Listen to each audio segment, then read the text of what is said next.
Hello, this is my fourth attempt at this video. I did a practice, and then I did a second one, and I accidentally deleted the video while uploading it. So, and then I did a second practice because it's been a few days since I've read this, because it's been a few days since I've been able to do a video where I had upstairs to myself. So my memory is not fresh. So I apologize if you have read this book.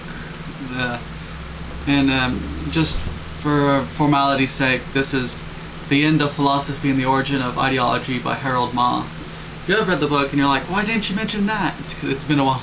It's been several days since I read it, so I'm sorry if I missed anything. But before I begin, it's Bruno Bauer, the chapter I'm doing. I want to explain the self and Hegelianism, because Bruno Bauer's section, the idea of Wissenschaft is very, very important. Basically, man comes out as a baby, as a kid, and he sees nothing but nature. It's all sense, so very materialistic. And then as a young man, he learns all these ideals of justice and fairness and stuff. So he becomes idealistic. But through rational thinking and stuff, he becomes a systematic philosopher. And when he becomes a systematic philosopher, as humans should do, which lots of people, they stay in the natural, or they stay in the ideological, and they never get to systematic philosophy, which is Wissenschaft. And once you get to Wissenschaft, you will fully recognize self. And I also have to point out that almost all Hegelians do this. It's a dialectic, if you don't understand. That's why they do it, because the natural self is the synthesis, ideological self is the antithesis, and synthesis is the systematic philosopher who is able to unite idealistic philosophy and bring it back to reality of nature, naturalism, when they were younger. The good idea, Stirner, the nihilistic Hegelian, which is a very weird concept, but he does it. He does his nihilism in hegelical form. If you read the table of contents, Stirner does the same thing. He starts off with the ancients, and then the moderns, and then the free. Because the ancients, he thought followed the same process, where he didn't use Wissenschaft, but he followed the same process of philosophic, ideological evolution. Now, back to Bruno Bauer. Bruno Bauer started to really doubt, though, that the Prussian state and the Prussian church were in the best interest of Wissenschaft. In the beginning, he thought they were. In the beginning, he thought that the state's funding of universities and its social welfare programs would help people to develop Wissenschaft by the social welfare programs helping people not be poor, and the universities helping people develop the Wissenschaft. And he also believed that the state's enforcements of laws and stuff would keep people moral and create a moral, intelligent society. And he thought that the church could be he was a very hard, like a lot of Hegelians, most Hegelians it seems, who aren't atheists, because eventually it leads to atheism for a lot of people. But those who are conservative Hegelians, Protestantism was the stuff. Protestantism, unlike Catholicism, I thought Protestantism was a lot less authoritarian and allowed more thinking and philosophic thought and free thought, and it was more rational and reason-based and all that jazz. So they liked it because they thought that Protestantism would, particularly Lutheranism, because we're talking about Germans here, would be a vehicle for rational inquiry and philosophy and stuff, and the development of Wissenschaft. Well, with Bruno Bauer started to doubt this, because Bruno Bauer started to realize that the Bible's all contradictory and stuff, and that it can't be taken literally. So he started to believe that you should view the Bible as an artistic rendition of spirit. Because that's how a lot of religious Hegelians saw the Bible. It's not literal a literal history, but rather an embodiment of spirit and stuff like that. So, but that was a part of his. I think he was still religious when he said this, but said that. What happened though, and that's why this book spends so much time on his personal history, is that both the church and the state turned on Hegelianism. Even though Hegelianism was arguing about how the Lutheran Church and Lutheran state are the pinnacle of history and the great evolution of world spirit, for some reason that's not good enough, and both the Lutheran Church and state turned on Hegelianism and just attacked it.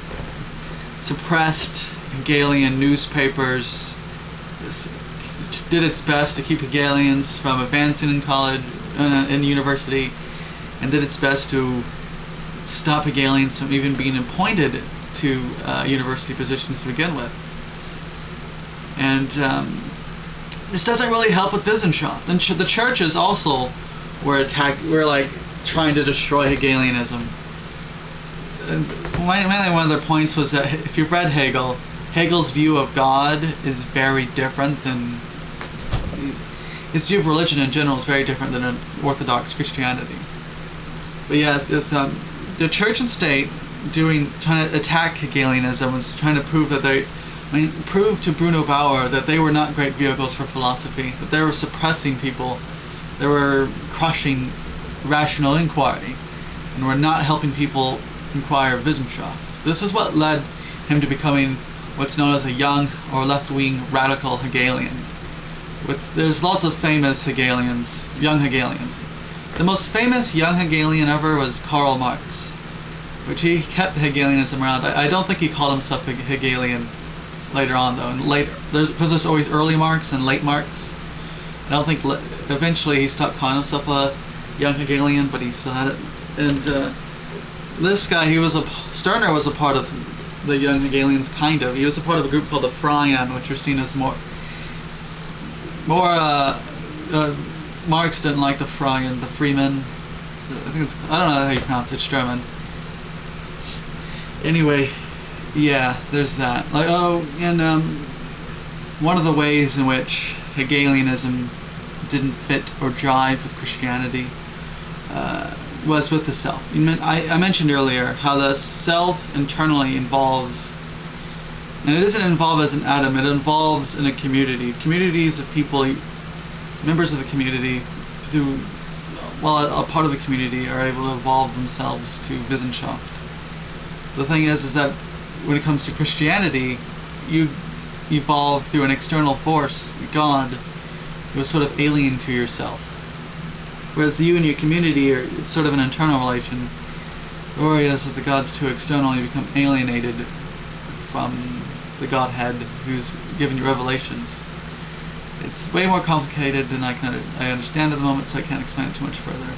Oh yeah, and Hegel's God is not a dude. Hegel's God is not a guy, a personified, anthropomorphized guy up there, telling us what to do.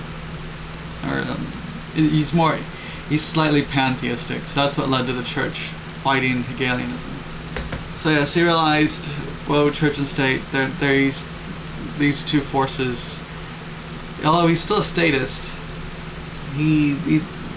the Lutheran state and church were fighting him, so he realized that they were not good vehicles for Wissenschaft. So he became a young Hegelian, a dissident, and he started to hang out with the young Hegelians, and he started to fight against the Lutheran church and state. He got fired, by the way, for it during the Hegelian purge. He did not survive the Hegelian purge. Well, he physically survived, but his career as a university professor didn't. So he fought again. He eventually became an atheist. He was a hardcore Hegelian Protestant, but he became an atheist in the end. But in the end, he stopped being a Hegelian. But I'll get to that in a minute. I want to talk about the period of Bruno Bauer's life when he was a young Hegelian dissident. He teamed up with them to criticize the state, to try to get the state to be what they wanted, a Hegelian state of making the world moral and helping the poor not be poor and funding philosophic research. he was very much against this idea of mass society, or seeing society in terms of the masses. And Bruno Bauer didn't believe in progress. He believed in regress. What I mean by that is, he saw the Lutheran state, or the Prussian state, as regressing rather than progressing, because it was more and more attacking the development of Wissenschaft, and there's more and more poverty through the Industrial Revolution that was going on in Prussia. And this idea of a mass society rather than a community society. Or anyway, this idea of seeing people as masses was corroding civilization. The only problem, though, is all the other most young Hegelians, like Feuerbach and Ruge and Marx, were very mass. They saw society in terms of the masses and liberating the masses, and he saw them as the other young Hegelians as retrograde forces. So Bruno Bauer in the end was very isolated from even the young Hegelians. And this is, I'll get to the end here. Bruno Bauer ended up giving up Hegelianism, which is a big moment, because like his whole life was Hegelianism. Like, he gave up his university position and like everything for Hegelianism, and in the end he gave that up too. It didn't last. He became a pure critic. I don't know if it was just a psychological thing where he's just bitter about how things really didn't work out too well for Mr. Bauer. He became a pure critic. He became a pure destroyer of other people's ideas. Kind of Nietzschean, I guess. Not Nietzschean, but I think related that. I'm thinking in terms of Twilight of the Idols and philosophizing with a hammer. That was his end. He became an atheist. He gave up Protestantism and he gave up Hegelianism. Two very big forces in his life before. So I'd see it as an improvement, but that's for others to decide, I think. Yeah, that's a very short history of Bruno Bauer through a secondary source at the end of philosophy and the origin of ideology. And I want to say one last note, mainly because I mentioned Stirner, and I mentioned Bauer in the same video, and I also mentioned Karl Marx. I have to mention a book I hopefully plan on reading next semester, or maybe this winter, The German Ideology. In The German Ideology, Karl Marx spends like 400 pages attacking Stirner, but he also spends a large amount of time attacking Bruno Bauer. So maybe in the future I'll make a second Bruno Bauer, that German Hegelian. I'll make a second video about him. Maybe. Well, the next chapter is Arnold Ruge. I've already started on it, and when I'm done, I'll make an Arnold Ruge video. He's the next Hegelian I'm going after, and I'm reading. And then after that, it's the Karl Marx chapter, and then I'll probably do a fourth video, doing an overview of the whole book.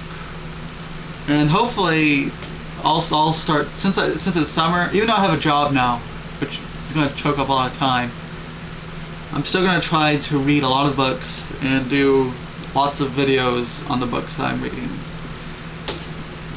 Yes. Goodbye.